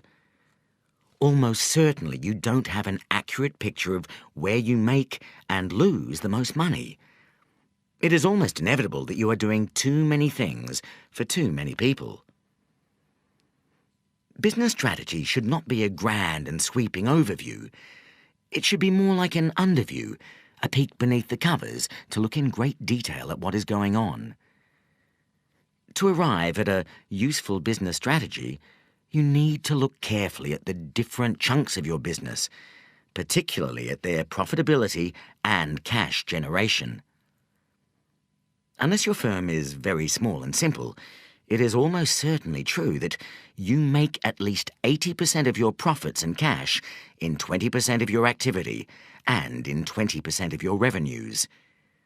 The trick is to work out which 20%. Where are you making the most money?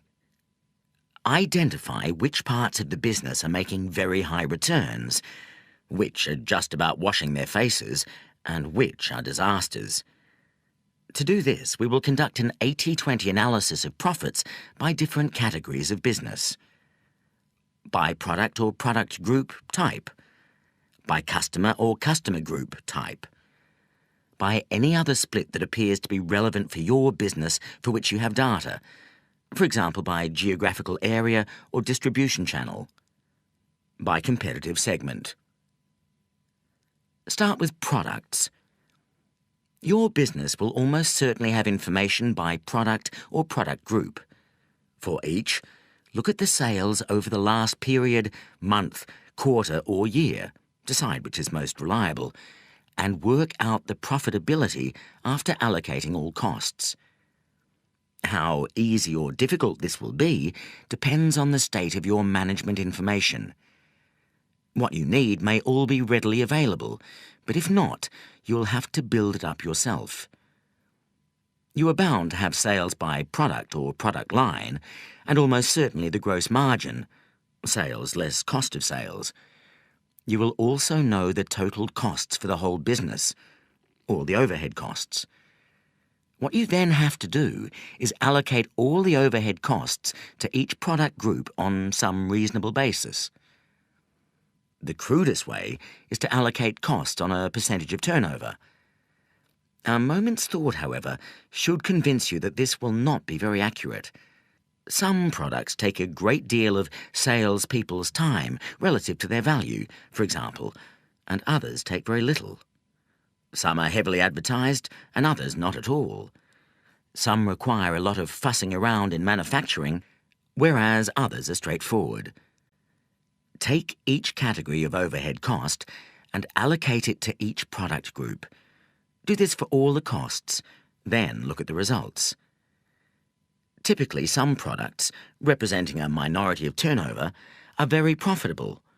Most products are modestly or marginally profitable, and some are making really large losses once you allocate all the costs. I recently conducted a study of an electronic instrumentation group which had 8 groups of products that I labelled from A to H. Comparing the sales, income and return on sales for each group with the company total, I could see that product group A accounted for only 3% of sales, but for 10% of profits. Product groups A, B and C accounted for 20% of sales, but for 53% of profits. When I compiled an 80-20 table and an 80-20 chart, this was very clear. We have not yet found the 20% of sales that account for 80% of profits, but we are on our way. If not 80-20, then 67-30. 30% of product sales account for almost 60% of profits. Already you may be thinking about what can be done to raise the sales of product groups A, B and C. For example, you might want to reallocate all sales effort from the other 80% of business, telling salespeople to concentrate on doubling the sales of products A, B and C and not to worry about the rest. If they succeeded in doing this, sales would only go up by 20%, but profits would rise more than 50%. You might also already be thinking about cutting costs or raising prices in product groups D, E and F, or about radical retrenchment or total exit from product groups G and H. What about customer profitability? After products, go on to look at customers. Repeat the analysis, but look at total purchases by each customer or customer group. Some customers pay high prices but have a high cost to serve. These are often smaller customers. The very big customers may be easy to deal with and take large volumes of the same product, but screw you down on price. Sometimes these differences balance out, but often they do not. For the electronic instrumentation group I studied, I broke the customers into 4 groups and labelled them types A to D. Type A customers are small, direct accounts paying very high prices and giving very fat gross margins. They are quite expensive to service, but the margins more than compensate for this. Type B customers are distributors who tend to place large orders and have very low costs to serve, yet for one reason or another find it acceptable to pay fairly high prices, mainly because the electronic components bought are a tiny fraction of their total product costs. Type C customers are export accounts paying high prices. The snag with them, however, is that they are very expensive to service. Type D customers are large manufacturers who bargain very hard on price and also demand a great deal of technical support and many specials. An 80-20 chart and table that compared each group's sales, income and return on sales with the company's total revealed a 59-15 rule and an 88-25 rule. The most profitable customer category accounted for 15% of revenues, but 59% of profits, and the most profitable 25% of customers yielded 88% of profits. This was partly because the most profitable customers tended to take the most profitable products, but also because they paid more in relation to their cost to service. The analysis led to a successful campaign to find more A and B customers, the small direct customers and the distributors. Even taking account of the cost of the campaign, the result was very profitable. Prices for C customers, the export accounts, were selectively raised and ways found to lower the cost of servicing some of them, particularly by greater use of telephone rather than face-to-face selling. The D customers, large manufacturers, were dealt with individually. 9 of these accounted for 97% of D sales. In some cases, technical development services were charged for separately. In others, prices were raised, and 3 accounts were tactically lost to the company's most hated competitor after a bidding war. The managers really wanted the competitor to enjoy these losses. 80-20 analysis applied to a consultancy firm. After products and customers, take any other split of business that appears especially relevant to your business. There was no special analysis in the case of the instrumentation company, but, for example, for a strategy consultant client of mine, a simple split of projects into large and small categories was very helpful. The figures showed a 56-21 rule. Large projects constituted only 21% of turnover, but gave 56% of profits.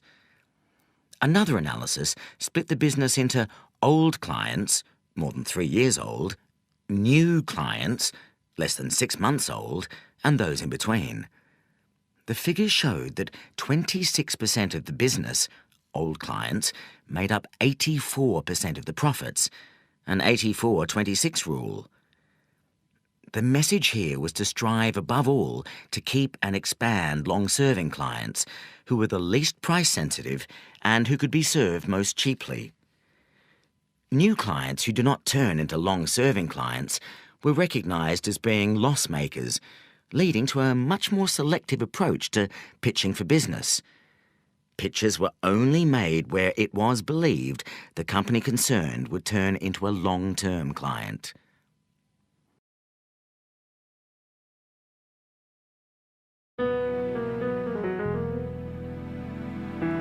This is the end of CD 2. The book continues on CD 3.